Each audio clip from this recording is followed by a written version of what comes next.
बार की बात है।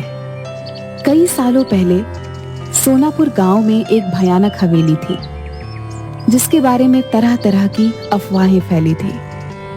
हर किसी का मानना था कि उस हवेली में कोई चुड़ैल का साया है। काफी बार गांव वालों को वहां पर चुड़ैल के होने का एहसास भी हुआ था।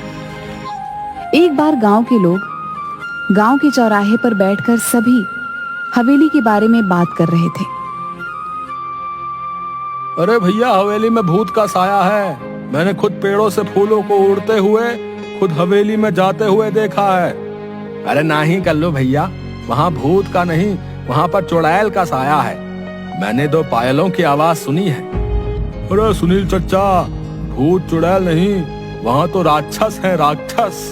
मैंने देखा, मेरी गाय का दूध अपने आप निकलकर बर्तन में चला गया भैया, और फिर बर्तन हवेली में।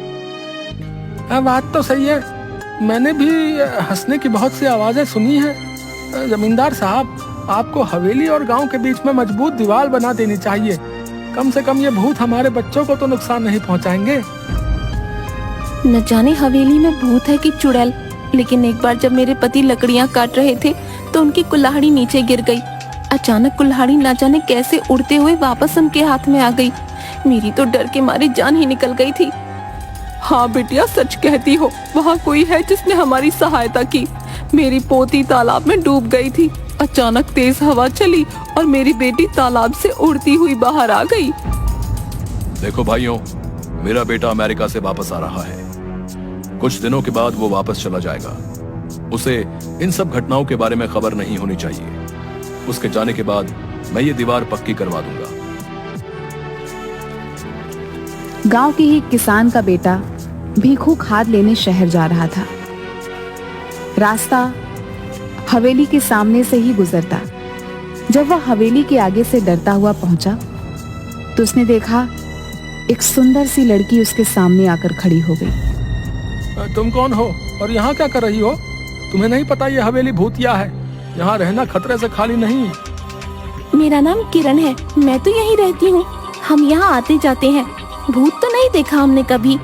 अच्छा, पर ये तो भूतिया हवेली है और लोग कहते हैं यहाँ भयंकर चुड़ैलें रहती हैं। ये सब सुनकर भीखू मन ही मन डरने लगा। उसके दिमाग में यही चल रहा था कि जो कुछ भी आज तक उसने सुना वो सच है या झूठ। तभी किरण बोली, तुम्हें पता है मैं हवेली में ही रहती हूँ। अब ये क्या कह रही हो? पूरा गांव जानता है कि इस हवेली में भूत चुड़ैल रहती है। तुम चुड़ैल भूत जैसी चीजों पर विश्वास रखते हो? मैं फालतू में ही इतना सोच रहा हूँ। ये लड़की होकर भी नहीं डर रही। ये भूत चुड़ैल मन का वहम है, ये सच्चाई थोड़ी ना है। आओ, तुम्हें मैं अपने बाकी लोगों से मिलवाती हूँ, इससे तुम्हारा डर हमेशा के लिए खत्म हो जाएगा। भीखू किरण के पीछे पीछे चलने लगा कि अचानक उसे जोर का धक्का लगा और वह हवेली की पहाड़ी से नीचे गिर गया। गांव वाले तुरंत दौड़ते हुए भीखू के पास आए और पूछने लगे क्या हुआ। तभी भीखू के मुंह से बस ये शब्द निकले, हवेली, लड़की, किरण, हवेली।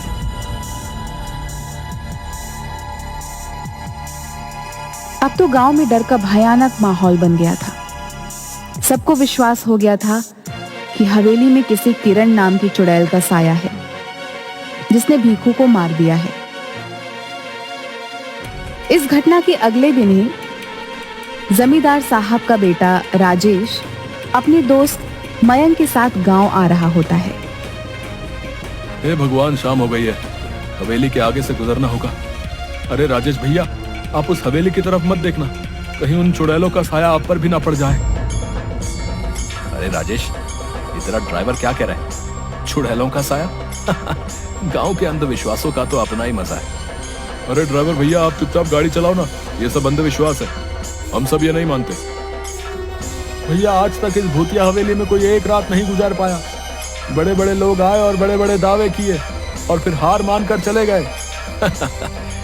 अरे हम पढ़े लिखे लोग हैं, अमेरिका से आए हैं, हम इन सब बातों को नहीं मानते। ये सब अंधविश्वास है। अगर हमें सचमुच भूत प्रेत देखने को मिल जाए तो इन छुट्टियों का मजा आ जाएगा। क्यों राजेश? क्या हुआ बिरजू? अरे ये गाड़ी के आगे इतने सारे फूल कैसे पड़े? लगता है किसी ने हमारा स्वागत करने के लिए रखे। तो यहाँ रुकना खतरे से खाली नहीं भैया। मैंने अभी अभी किसी को यहाँ से जाते हुए देखा है। ये सब हवेली की चुड़ैलों का काम है। अरे तुम गांव वाले भी कमाल हो, हैं? खुद ही सब कुछ करके शर्मिंदा हो जाते हो। मैं सब जानता हूँ। गांव वालों ने ये फूल बिछाए होंगे, लेकिन अब अपना नाम बताना नहीं चाहते। राजेश भैया, मैं झूठ नहीं बोल रहा। जब आप हवेली में एक रात बिता लेंगे तो आपकी सोच भी बदल जाएगी। यार बिरजू, तुम पहले घर पहुंचाओ, बाद में देखेंगे। अभी तो बहुत जोर से भूख लगी है। मेरे पेट में तो हाथी, चूहे, भूत, प्रेत सब दौड़ रहे हैं।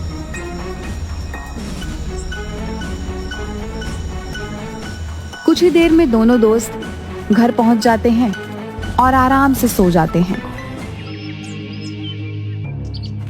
अगले दिन जब वह गांव घूमने जाते हैं तो फिर गांव वाले उन्हें हवेली के पास जाने से मना करते हैं। आखिरकार गांव वालों की सोच को बदलने के लिए राजेश और मयंक उस हवेली में एक रात बिताने का फैसला करते हैं। ये मैं क्या सुन रहा हूँ राजेश? तुम हवेली में जाना चाहते हो? अरे तुम्हारा दिमाग तो ठीक है। मैं तुम्हें कभी इसकी आज्ञा नहीं दूंगा। पिताजी, हम अमेरिका से पढ़कर आए हैं। हम ऐसे अंधविश्वासों को नहीं मानते। वैसे भी वो हवेली बहुत पुरानी है। हम उसे हेरिटेज होटल बनाना चाहते हैं। करोड़ों की प्रॉपर्टी है। अरे चाचा जी, हो सकता है इस हवेली में कुछ लोगों ने कब्जा करने के लिए इस तरह की अफवाहें उड़ाई हों। हम हमेशा के लिए इन सब का समाधान कर देंगे। ठीक है, अगर तुम लोग नहीं मानते तो जाओ, लेकिन अपने साथ 2 गार्ड, बंदूक और सुरक्षा का सारा सामान साथ ले जाओ।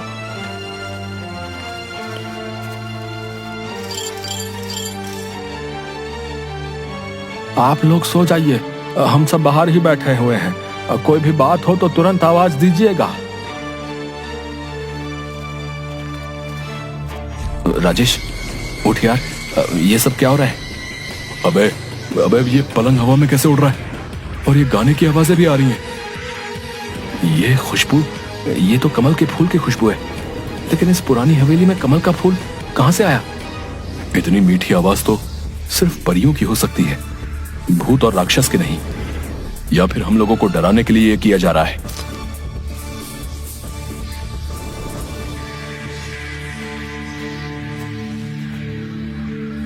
क्या तुमने वही देखा जो मैं देख रहा हूं? हाँ यार, ये तो सचमुच भूतिया है।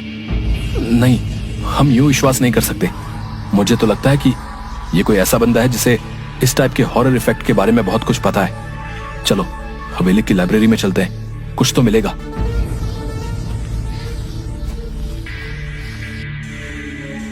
ये किताब दूसरी दुनिया की परियों की है, जो कभी कभी उस दुनिया से इस दुनिया में घूमने आया करती थी। 150 साल पहले यह हवेली उन्हीं परियों का अतिथि गृह हुआ करता था, जहां पर वे अपना समय बिताने आया करती थी। अतिथि गृह क्या होता है? Guest house. यानी कि हम लोग एक परियों के गेस्ट हाउस में हैं। वाह भाई, ये तो कमाल हो गया। मेरा ख्याल है हमें बिना आवाज किए चुपचाप देखना चाहिए कि असलियत क्या है, क्योंकि अभी तक हमें परियां नजर नहीं आई है।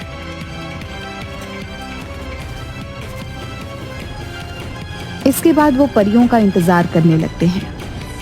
तभी अचानक उनके सामने जादुई संगीत बजने लगता है और बहुत सारी परियां सामने प्रकट हो जाती हैं। मैं हुस्न परी हूँ। हमारे घर में आपका स्वागत है मानव मित्रों। हमें खुशी हुई कि तुम हमारे यहाँ आए। आप दोनों तो कितनी अच्छी हो, तो आप लोगों से लोग डरते क्यों हैं? इसका जवाब तो वही दे सकते हैं। क्या तुम दोनों को भूख लगी है? हाँ, भूख तो लगी है। जो खाना लाए थे वो तो कब का खा चुके हैं हम दोनों। क्या तुम हमारी मदद करोगे इस हवेली की सफाई करने में? हाँ, क्यों नहीं।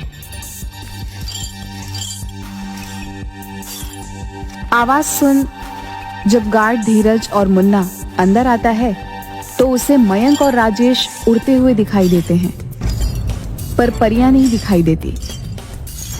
वो डर कर उन्हें छोड़कर वहां से भाग जाते हैं और जमींदार के पास पहुंचते हैं। जमींदार साहब, गजब हो गया। लगता है राजेश भैया और उनके दोस्त को भूतों ने अपने कब्जे में कर लिया। वो दोनों हवा में उड़ रहे थे। हे भगवान, अब क्या होगा? मेरे बच्चों को प्रेतों ने अपने कब्जे में लिया है। भूतों ने नहीं, चुड़ैल ने किया है। क्योंकि वहां से लड़कियों की आवाजें आ रही थी, वो गाना भी गा रही थी, हमने पायलों की आवाज भी सुनी। सभी गांव वाले बुरी तरीके से डर जाते हैं।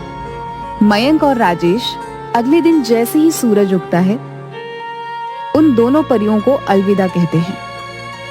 हम पर विश्वास करने के लिए धन्यवाद राजेश और मयंक, लेकिन गांव वाले हम पर भरोसा नहीं करते। इस हवेली से हमारी यादें जुड़ी हैं, इसलिए जब भी मन करता है तो कुछ वक्त बिताने हम यहाँ आ जाते हैं। लेकिन भीखू पर हमला तो सुबह हुआ था। मैं यही बताना चाहती हूँ, भीखू पर हमला हमने नहीं किया। हम तो सिर्फ गांव वालों को शहर से भागकर आए हुए तस्करों से बचाने की कोशिश कर रहे थे, जो सुबह के समय इस हवेली में छुपे रहते हैं और रात को तस्करी के लिए निकल जाते हैं। परियां राजेश और मयंक को बताती हैं, उस दिन जिस दिन पहाड़ी से गिरकर मर गया, उस दिन परी उसकी रक्षा कर रही थी, लेकिन सिर्फ भीखू को ही दिखाई दे रही थी। जब तस्करों ने भीखू को हवेली की तरफ आते हुए देखा तो उन्होंने उसे पीछे से धक्का दे दिया ताकि उनका रहस्य किसी और को न पता चल जाए। तो क्या तस्कर आपको नहीं देख सकते? नहीं, हमें सिर्फ वही देख सकता है जिसके आगे हम अपने आप को खुद दिखाना चाहें। हमने गांव वालों को तस्करों के बारे में बताने की काफी कोशिश की, लेकिन डरपोक गांव वाले हवेली में नहीं आए। आपको परेशान होने की कोई जरूरत नहीं है। आपने हमारे गांव की रक्षा के लिए इतने सालों तक हमारा साथ दिया है। आपकी सच्चाई हम सभी गांव वालों को बताएंगे और हम सभी गांव वालों के साथ अगले हफ्ते दीपावली मनाने यहाँ आएंगे।